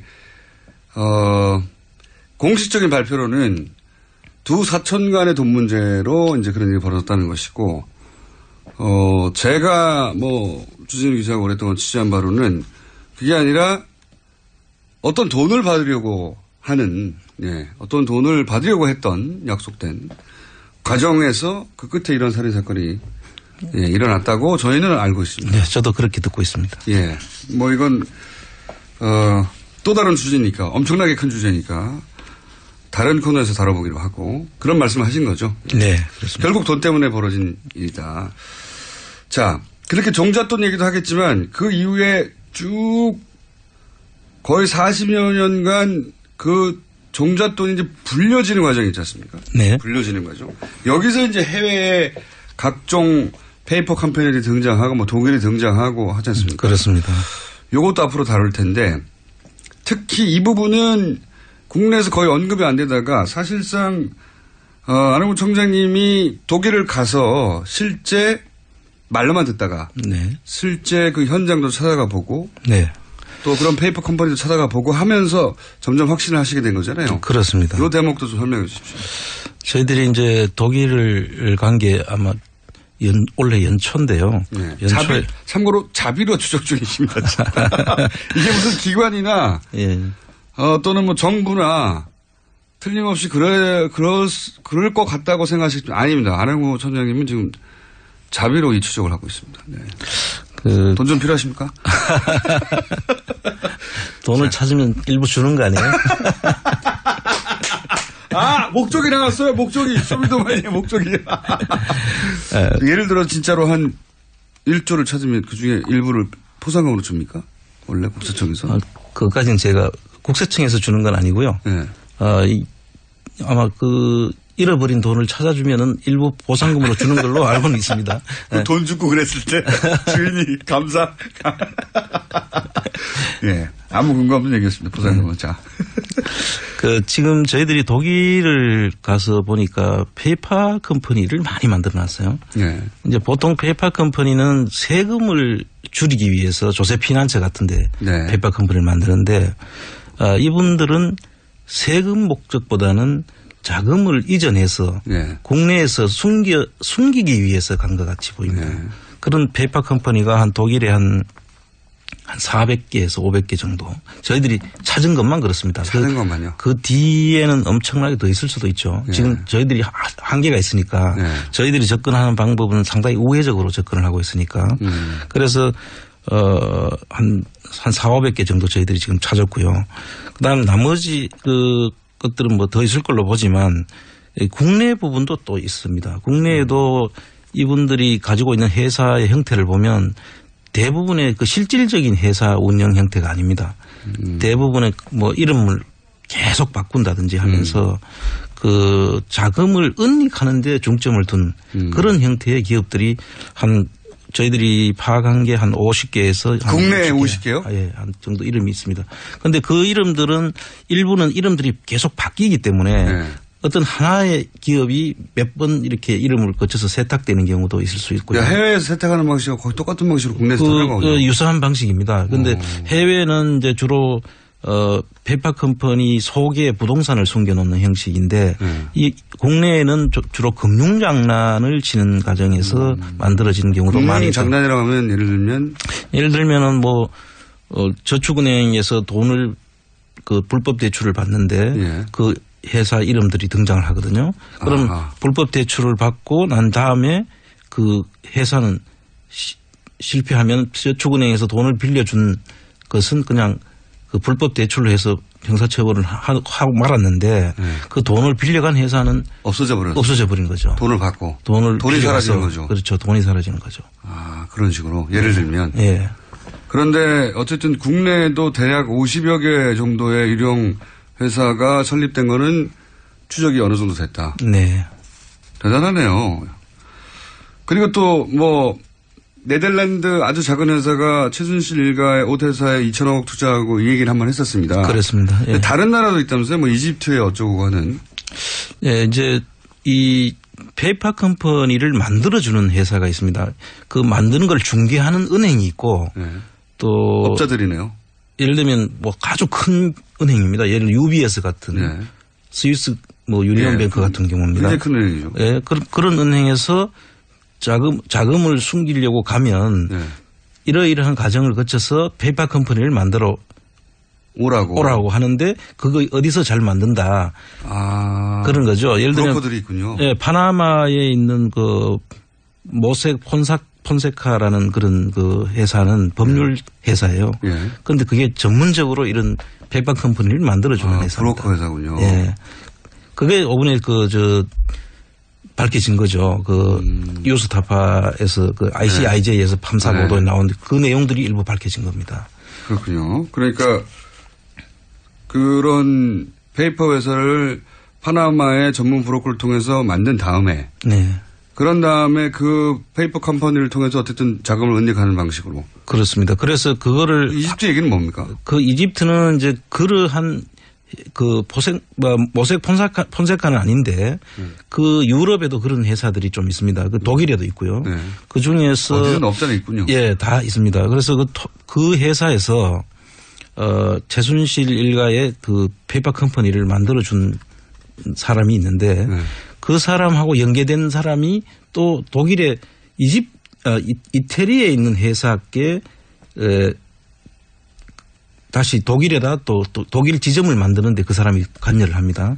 그래서 그 관여한 사람을 내용을 보니까 그 이태리에서 돈이 들어와서 700억 정도를 그 이집트에다가 후라이팬 공장을 만든다고 하면서 이제 투자를 하고 그때 당시에 이집트에서는 그 산업통상부 장관격인 분이 나와서 그 기자회견에 참여도 하고 그러죠. 크게 그림을 그런데 그 실제로 이집트에 공장이 만든 데는 한 뭐 50억에서 한 5억에서 한 30억 정도 수준이면 충분히 만들 수 있는 금액인데 한 700억이 그쪽으로 투자되는 걸로 그렇게 하면서 제3국을 이용한 자금 세탁 그런 구조가 있을 수 있습니다.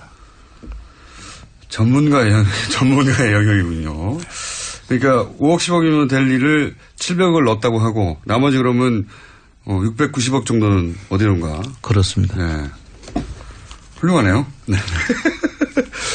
그리고 또 그런 얘기도 잠깐 하신 적이 있어요. 뭐 아예 은행이 뭐 예를 들어 과거 동국공 같은데 은행이 설립된 다음에 그 은행에서 뭔 일을 한 것 같은데 그 은행이 나중에 사라지고 뭐 이런 거. 그 이제 프레이저 보고서가 76년도에 작성이 된 보고서지 않습니까? 1976년도인데 그 이후에 그럼 자금이 어디로 흘러갔을까를 저희들이 이제 추적을 하고 있는 중인데요. 그때 스위스 대표부가 외환은행 프랑크푸르트 지점이 스위스 대표부를 만들죠. 그런데 그 프랑크푸르트 지점장이었던 분이 박근혜 씨의 그 이종 사촌 오빠 그분이 이제 거기서 이제 스위스 지점장을 하면서 스위스 대표부를 만드는 시점이 그 시점입니다. 없던 대표부를 만들죠. 그렇습니다. 그래서 그 대표부를 만들고 난 뒤에 또 이분이 외환은행장까지 하시고 퇴임을 하는데 퇴임하실 때 없어집니다. 그 대표부가. 본인만 했다는 얘기죠. 그렇게 봐야 되겠죠. 네. 그래서 그 부분들이 2000년경인데요. 2000년경에 그게 없어지는 순간에 그럼 그 다음엔 또 어디로 갔을까? 네. 이제 저희들이 지금 이거는 어디까지나 추정하는 거죠. 예. 네. 그래서 그 부분을 추정하는데 국내 한 대기업의 회사가 헝가리 쪽에 은행을 사는 겁니다. 그 당시에. 은행을 샀다. 그런데 또 그게 2013년경 그 박근혜 정부가 들어서는 시점이죠. 그 시점에 또 그 헝가리의 그 로컬 기업에 팔리는 게 됩니다. 그래서 이런 부분에 대해서 저희들이 공교롭게도 겹쳐지는 부분에 대해서 물론 이것만 가지고 이런 생각을 하는 건 아니고 디테일이 있습니다. 디테일이 있는데 이제 오늘은 큰 틀에서 사례만 말씀하는 거니까 그렇게 은행을 설립했다가 이 자금을 세탁하거나 하는 그런 방식도 쓰인 게 아닌가 하는 추정이 있다는 거고요. 예를 들어서 아까 말씀하신 페이퍼 컴퍼니 또는 은닉 재산에 관련된 정보들은 기본적으로 자비로 하시고 조사권이 없는데 그러면 여태까지는 이 내용들을 어떻게 파악해 오신 겁니까? 예, 지금 이 내용을 지금 저희들 파악하는 과정에서 이 가장 감사한 부분이 독일 교포 중에 몇 분이 생업을 포기하고 거의 여기에 미쳐가지고 저희들한테 이 계속 제보를 주고 계시는 분이 있고 저하고 계속 그 채널을 유지하면서 대화를 하고 있습니다. 그러니까 역시 그 현재 오래 사신 분들이 그 현지 사정이 가장 밝으니까. 그렇습니다. 그 기업을 설립하는 과정부터 폐업하면 어떤 결과가 있는지 또 하는 데는 이름들이 어떻게 되는지와 그런 부분들을 다 아는 분들이죠. 독일의 절차를 정확하게 아는 분들이. 그렇죠.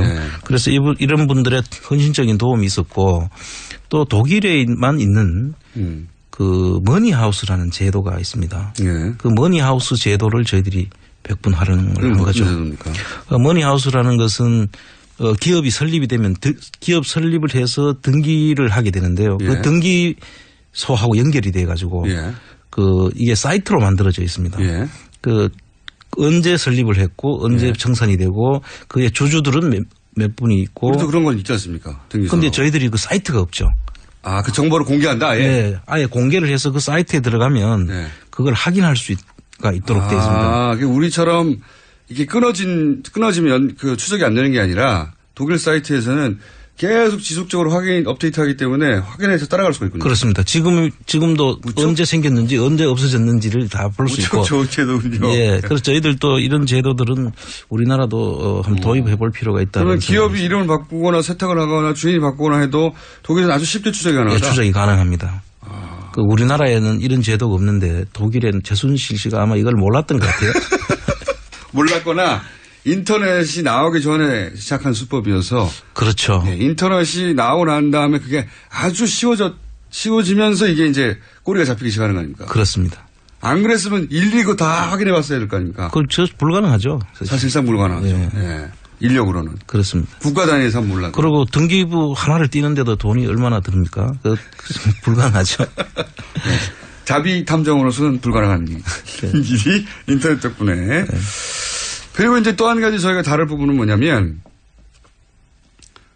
이채선이 그러면 정유라로 옮겨지고 있는 거 아니냐. 그렇죠. 이런 의혹들이 또 일부 제기돼서 정유라 씨 돌아오면서. 이제 저희들이 그 최순실 씨와 박근혜 씨 간의 청장님? 예? 목소리를 조금 톤을 높여주세요. 네, 알겠습니다. 청장님의 목소리는 일정해가지고 아무리 내용이 재밌어도 곧 잠들 수 있는. 내용은 저는 재밌거든요. 아주. 예. 목소리를 조금만 올려주시고. 그렇겠습니다. 네, 예. 일부러 억지로 이렇게 해주십시오. 네. 이 두 분은 최순실 박근혜 씨는 경제 공동체다. 뭐 또 일설에는 한 몸이다까지 지금 이야기를 짐작하고 있지 않습니까? 그런데 이분들이 그 소생들을 보면 자식들을 보면 박근혜 씨는 자식이 없고 최순실은 정유라가 유일한 자식으로 돼 있죠. 그리고 이 정유라에 대해서 두 분이 들인 공을 보면 대단하죠. 거의 대단하죠. 그저 자식 단순한 자식으로 보기 어려울 뭐 오히려 누구 자식인지도 모를 정도까지 왜 이렇게까지 하나는 의문들이 많이 있죠. 의문들을 가지고 있죠. 사실은 결국 말 사주다가 다 들킨 거잖아요. 그렇죠. 이게. 이 사건도 거기서 출발이 된 거고요. 그래서 이분들이 결국 정유라한테로 이 많은 자금들이 뭐 사회에 환원할 생각은 없었을 거고 그러면은 전부 다 정유라에게 갔지 않겠나라는 게 이게 공통 그런 추측이죠. 추정을 하다가 네, 그렇죠. 그래서 이래 보니까 그 당시에 그 KB 프랑크푸르트 지점장 그분하고 그리고 또 저 부분이 있죠. 그 평창동에 평창동이란다. 평창군에 정유라 최순실의 명의로 되어 있는 땅이 있죠. 네네네. 거기에 아방궁을 지으려고 했다고 하는 보도가 있었죠. 그 보도가 이명박 정부 때 이명박 씨의 아들 그 이시영의 이름으로 그 땅을 사고 그 내곡동 사저. 내곡동 사저 사건이죠. 그거 저희한테 들켜가지고 못했는데. 그렇죠. 그 내곡동 사저의 그 판박입니다. 그러니까 아들 이름으로 땅을 사고 정부 예산으로 집을 짓고 결국 나중에 상속 없이 대물림할 수 있는 그런 그렇죠. 구조를 만들었던 거죠. 그리고 똑같죠. 그때 똑같습니다. 이게. 내곡동 사저라는 게 결국은 국가가 지어주는 거였는데 그렇습니다. 알고 보면 결국은 아들이 가져가는 구조. 그렇습니다. 그걸 들켜가지고 못해가지고 특검을 해가지고 저희를 굉장히 미워해요. 이명박 대통령께서. 근데 사실 특검도 뭐 제대로 밝히지 못했죠. 네, 그래서 지금 이 부분들은 동일한 유형의 그 기법이 똑같습니다. 그리고 이게 여기는 한 기법이 더 들어가는 게 그 일대 땅을 사게 되면 대통령 그 퇴임 후에 사저가 되기 때문에 없는 도로도 내줘야 될 거고요. 그럼 그 주변 인근 땅들 값이 다 올라가죠. 도로가 나게 되면 맹지가 도로가 나서 대통령이 산다는데 대통령이 살게 되면 뭐 땅값이 엄청 올라가겠죠. 그래서 조금 한 단계 더 나아간 그런 진화된 기법이 아닌가 저희들이 보고 있습니다. 내용이 굉장히 재밌습니다. 자, 앞으로 계속 다룰 내용이고요. 한 가지만 더 하고 오늘은 뭐 많습니다. 앞으로 이제 조력자들도 누군지 찾아볼 것이고 그 외에 다른 흐름들, 뭐 기업들과의 뭐 스포츠 토토와의 관계라든가 굉장히 많은 얘기를 할 텐데 오늘 한 가지만 더 하고 마무리할게요. 오늘은 첫 시간 앞으로 이런 걸 다룰 겁니다. 얘기 듣고 흥미 있거나 아는 바가 있는 분들은 저희한테 꼭 제보를 해 주시거나 청량님에게 직접 연락을 하셔도 됩니다. 청량님 하나 이 용도로 폰 하나 만드시죠. 그러겠습니다. 그래서 공개하는 것으로. 자, 제가 여쭤보고 싶은 게 뭐냐면 국세청장 한승희 후보자 청문회에서 박영선 송영길 의원이 이재용 부회장이 역에 숨겨뒀던 5천억 원을 합법적으로 그러니까 자진신고하면 문제 삼지 않는 방식으로 2015년 말인가요? 예, 15년에서 2016년 3월 말까지. 예. 그 사이에 만약에 세금 포탈을 했는데 자진신고하면 뭐 뭔가 경감을 준다거나 혹은 문제 삼지 않는다든가 공개하지 않고 있기 때문에 잘 모르는 상황인데 구체적인 내용은 그런 질의를 했어요. 국세청에서 5천억을 그렇게 다른 사람들도 많이 있는데 그중에서 이제 이재용 부회장이 5천억을 그런 식으로 면제해 주거나 혹은 뭐 받아주거나 신고를 그런 적이 있느냐. 그랬더니 한승희 후보자가 그것은 개별 특정인에 대한 세납 관련이기 때문에 여기서는 말해줄 수 없다 하고 이제 넘어갔습니다. 넘어갔고 아직 그 이후의 소식은 보도가 안 되고 있는데 만약에 이게 이제 두 사람이나 질의를 했기 때문에요. 예, 여당에 근거가 있다고 전제하고 제가 여쭤보면 제가 이제 이런 생각을 했었거든요. 그때도 보도가 나왔을 때. 그렇다면 이거는 사실상 비자금을 국세청이라는 통로를 통해서 합법화해 준 거 아니냐. 네, 그런 셈이죠. 예. 근데 이런 식으로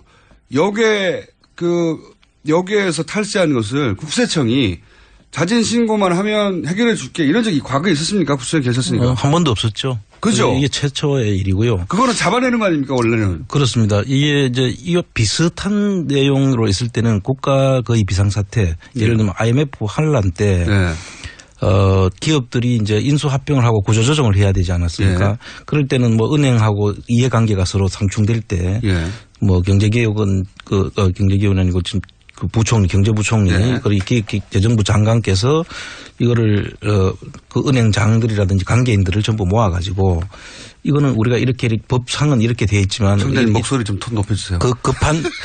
급한 이런 상황에서는 우리가 이런 부분들을 좀 정리를 해야 되기 때문에 초법적으로 그렇죠. 돈이 필요하니까 그렇게 하면서 한 경우는 있습니다. 그러나 이런 경우는 없는 것이 이게 더 제가 좀 심각하게 보는 것은 2017년이면은 한 90개 국가 정보 교환을 해서 저희들이 자료를 확보할 수 있는 기간이 정해져 있습니다. 지금. 그런데 그 시점을 앞두고 이 기간을 6개월을 정해 가지고 특별히 그 기간에는 세금만 내면 그 뒤에 조치들은 그동안 포탈한 거는 봐준다는 거 아닙니까? 예를 들면 뭐 조세범 처벌법으로 고발을 해야 될 수도 있고 형사처벌을 할 수도 있는 거거든요.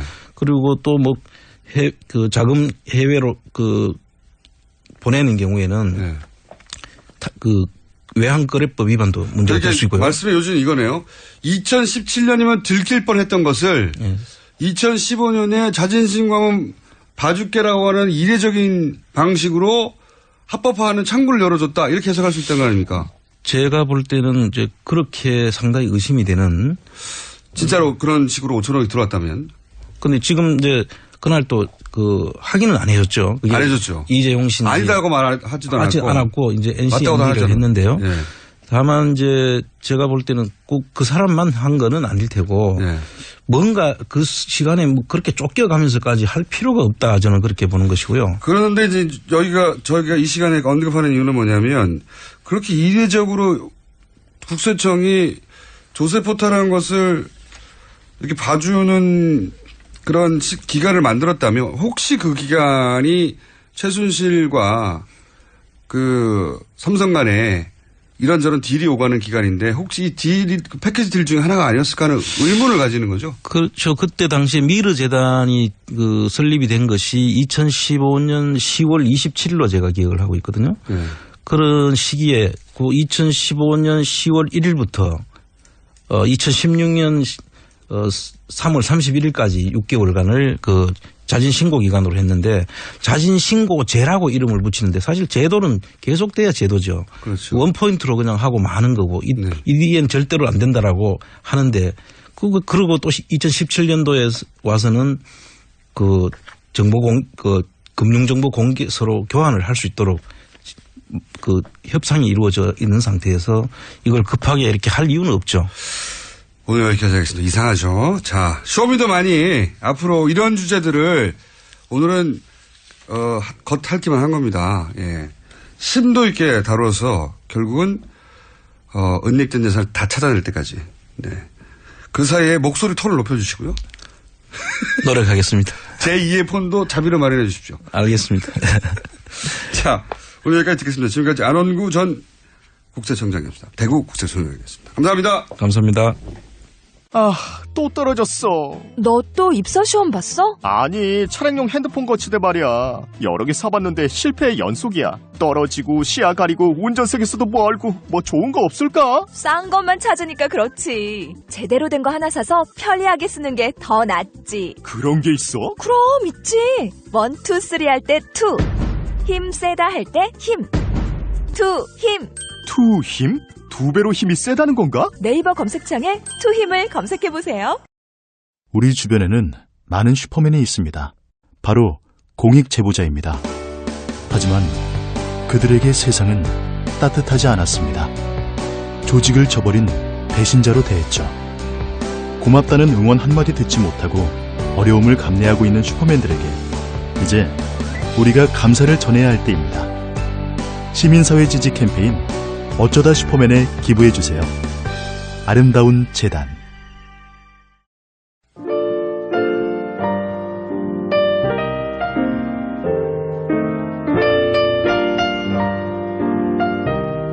불친절한 AS. 오늘은 게스트에 대한 문자가 많습니다. 오늘 2부에 등장하셨던 연대 최종건 교수님에 대한 문자 팬심이 폭발했습니다. 네. 신해철 씨 빌려난다고 하고. 네. 목소리 미남이라고. 네. 짱. 좋아요. 등등. 자주 모시도록 하겠습니다. 쇼미더머니 코너에 대한 반응도 많네요. 완전 초반가움. 특히 국세청 직원인데 응원합니다. 청장님이 계신 게 너무 자랑스럽습니다. 이런 문자도 왔고 후원 방법 좀 알려달라고 하시는데 네 모르겠습니다. 저도. 자 불친절한 AS. 오늘은 대부분이 이 두 게스트에 대한 반응입니다. 그리고 해외 청취자들 전화 연결 안 하고 누가 멀리 듣나. 안민석 의원만 자꾸 연결하냐고. 미국인데. 미국 가깝지 않냐고. 미국도 꽤 멀죠. 이것은 저희가 한 달에 한 번씩 가장 멀리서 문자 보내주신 분 정해서 인터뷰할 테니까 좀 기다려주십시오. 여기까지 하겠습니다.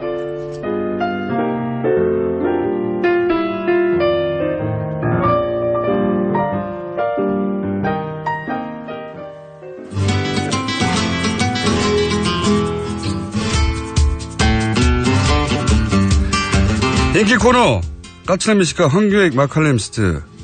오늘은 전화 연결입니다. 안녕하십니까? 예, 안녕하세요. 황교익입니다. 요즘 바람이 나셨어. 스튜디오 안 나오시고 자꾸 지방으로 돌아다니시고. 그렇지 않습니다. 뭐 일이 좀 많아가지고요. 지금은 또 뭐 하십니까? 지난주에는 영화제 때문에 그러셨고. 예, 부산에 영화제 때문에 내려가 있었고요. 오늘은 알쓸시잡 오늘 촬영이 있어요. 그래서 지금 기차 타고 지방 가는 길입니다. 같이. 그러니까 겨우 다른 프로의 촬영 때문에 이 중요한 방송을 지금 빠지고 기차를 타신 거 아닙니까? 아이, 그리고 뭐라고요? 알쓸신잡이요? 예. 제가 그 검색어를 통해서 봤습니다. 유시민 씨하고 몇 분이 같이 하시는 거 아닙니까, 그거? 그죠? 예. 유시민 씨, 김영하 씨. 네, 작가님이죠. 유열 씨, 뭐, 이렇게. 유열 씨, 정재성 교수. 예. 지금 혹시 그분들하고 같이 계시나요? 여보세요? 전화를 끊어버리셨네요. 뭐 이런 걸 하다 풀고 있습니다. 지금 방금 안 들렸습니다. 이게 지금 강원도 쪽으로 가는 기차라 가지고. 예. 아마 터널 들어가면 좀, 이게 중간중간 끊어지고 터널. 같습니다. 예. 그러니까 제가 방금 드린 질문은 뭐냐면, 같이 출연하신 분들하고 같이 계신가요, 지금? 예, 같이 있습니다. 예를 들어, 또 끊겼네요. 또 터널 들어가셨나 보네. 지금 터널 들어갔다가, 안 들어갔다가, 뭐 이러니까. 잠깐 뛰어내리세요, 그러면. 그럼 옆에 그럼 유시민 씨도 같이 계세요? 예, 저쪽에 같이 있습니다, 있기는. 저쪽에? 촬영 중입니까? 예, 지금 뭐 열심히 지금 떠들고 있어요. 이게 뭐, 이 방송은 뭐 촬영이라고 할 거 없이 그냥, 그러면 그 카메라 속으로 들어가가지고요. 예. 촬영하는데 들어가가지고 진행해주세요, 그러면. 그 프로, 오늘 부대찌개라면서요, 주제가. 예. 부대찌개. 예. 인사만 김부현. 청소. 지금 생방송 중입니다. 유시민 씨? 예, 생방송 중이라고? 네네. 예. 뉴스 공장? 네네. 근데 왜 나를 연결을 했대요? 그걸 알 수가 없습니다, 저희도. 예. 그래서 나한테만 물어보려고, 아니지? 끊어요. 네, 바꿔주세요. 다시 끊지 말고. 바꿔줄게요. 네. 예. 이게 음식 얘기해야 되는데. 자, 부대찌개 얘기해주세요. 빨리. 부대찌개 어떻게 먹어야 됩니까? 네. 부대찌개는 우리는 이렇게 이야기해요. 보통 이야기 미군이 들어와서 미군 부대에서 먹던 여러 음식물 쓰레기 터널도 방해하고 꿀꿀이 죽으로 이렇게 해 먹던 그게 중간에 부대찌개라는 이름으로 이렇게 음식을 우리가 먹게 됐다. 그런 거죠. 근데 사실 그 이야기는 1980년대 이후에 만들어진 이야기고요. 그래요? 부대찌개와 그 꿀꿀이죽하고를 같이 연결로 잡으면 안 되거든요. 실제로 그 꿀꿀이죽이라는 음식이 있기는 있었어요. 그러니까 미군 부대에서 나오는 음식물 쓰레기들을 가지고 끓여서 먹는 것에 대한 1950년대, 60년대의 그런 신문 기사들도 등장하거든요. 그것을 참아 먹지 못하는 그런 먹을 수 없는 음식을 먹는다는 그런 안타까움 같은 게 있습니다. 그리고 60년대에는 보면 유엔탕이라는 이름으로 그런 게 음식에 뭐 시래기도 넣고 해서 이렇게 팔렸던 게 남대문 시장이나 이런 데서 팔렸다라고 하는 그런 기록들도 있어요. 아, 그러니까 부대찌개라는 게 아무 뿌리 없이 그러니까 갑자기 쓰레기 모아서 먹기 시작한 했다는 것은 나중에 만들어진 스토리다. 아. 그렇죠. 근데 그 부대찌개, 우리가 먹는 그 부대찌개는 일종의 김치찌개의 일종이거든요. 그렇다고 봐야죠. 거기 다 들어가죠. 거기다가 이제 햄 소세지가 들어가는데, 이런 햄 소세지가 들어가는 이 부대찌개라는 형식은 뭐 미군 부대 근처에서 햄 소세지가 이제 공급이 되니까 그런 것으로 해서 먹는 일부가 있기는 하지만은 이 부대찌개라는 게 외식 시장에서 크게 번창하는 게 1980년대입니다. 네.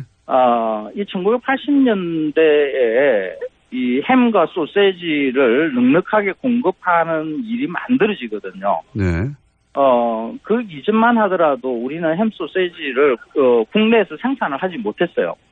그런데 1984년, 85년 무렵에 국내에서 햄 소세지를 만드는 국산 햄 소세지가 시판이 됩니다. 예. 그런데 한국인의 음식 습관에서는 이 햄 소세지가 그렇게 적극적으로 받아들일 만하지 못하거든요. 빵을 주식으로 하고 있지도 않고 그것을 포크 나이프로 가지고 쓸고 빵 사이에 넣고 해서 이렇게 먹는 게 조금 어색하죠. 예. 그래서 소비가 그렇게 많이 안 돼요. 그래서 그 소비를 늘리기 위한 전략으로 부대찌개가 이렇게 등장하기 시작합니다.